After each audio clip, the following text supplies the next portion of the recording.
afternoon. Today I'm going to present and conduct I will present the paper which the title is prediction model of battery SOC for electric vehicle.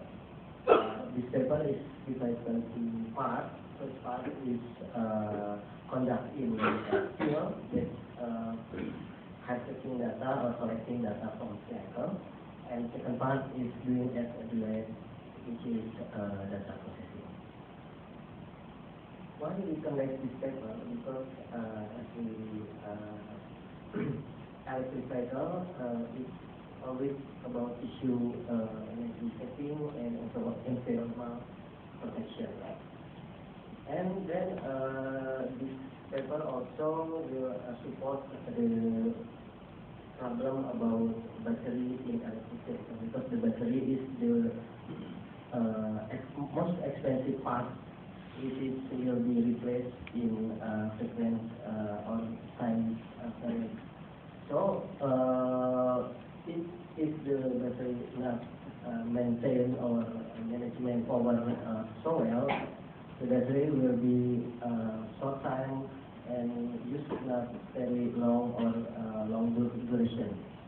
So our method to conduct the model of prediction SOC is with a direct instrument. Actually, direct instrument is divided by two: open circuit and closed circuit or terminal circuit. The open circuit is also can represent the SOC, but the accuracy is quite low. But if we conduct a closed circuit measurement, the variable we measure is voltage for battery, current for load, and temperature, velocity of the vehicle, also RPM of motor, and then which gear that is used when the measurement is occurred. Mathematical model for this prediction model is stepwise method. Stepwise method is there is forward method, backward, and bidirectional. Forward method, in this paper we use bidirectional method, which is we add some variable, then we remove variable if the variable is not significant.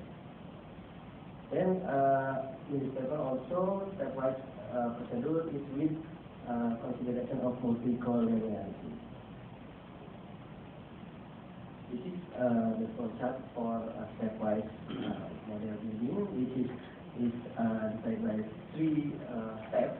First step is selecting initial regression model, and then next step is to decide which variable is added and which variable is removed.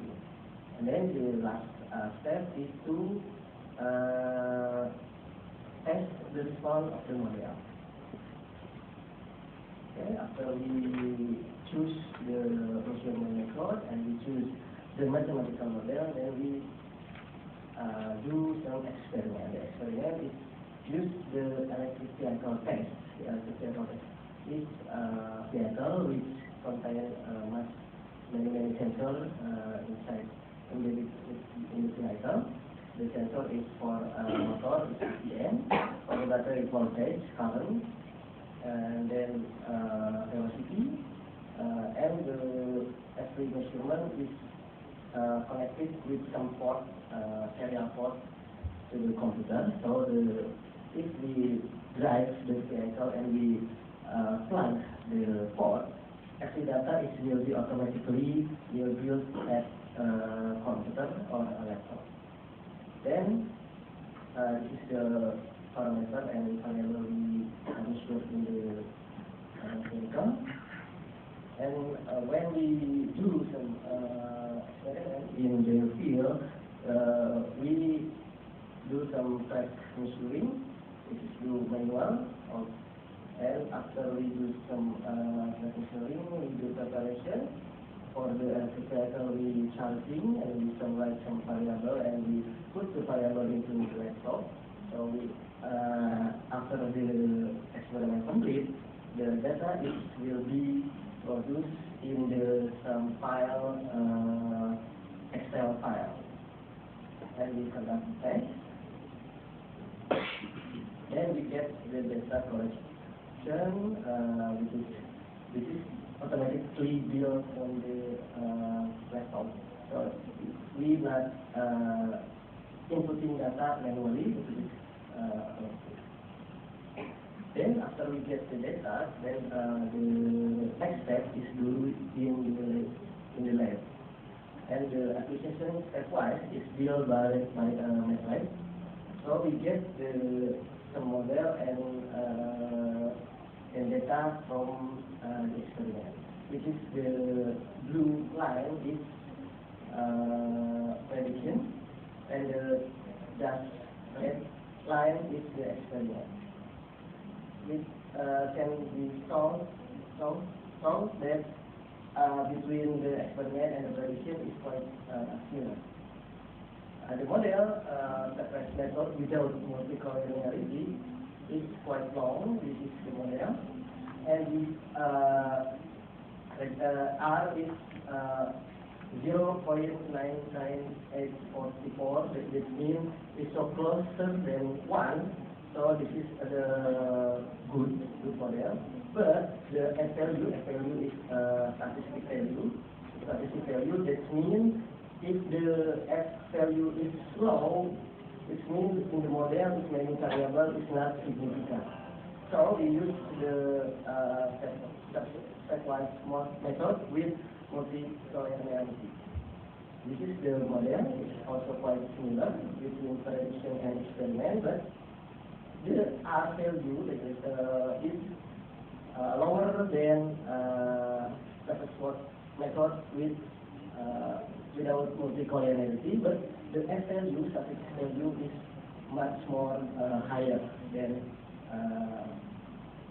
without multicollinearity.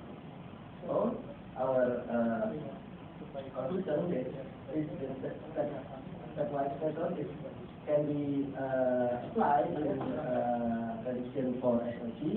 Also, multicollinearity is much better. Considering multicollinearity than no without collinearity. And then in future research, this research can be improved the performance battery and increase the security of electric vehicle. Can use PSO. PSO is one optimization technique to find optimal operating condition efficiency. Okay, maybe that's it for me. I will back to the second. Very much applause for the speaker. Again, I would like to invite the second speaker. Second speaker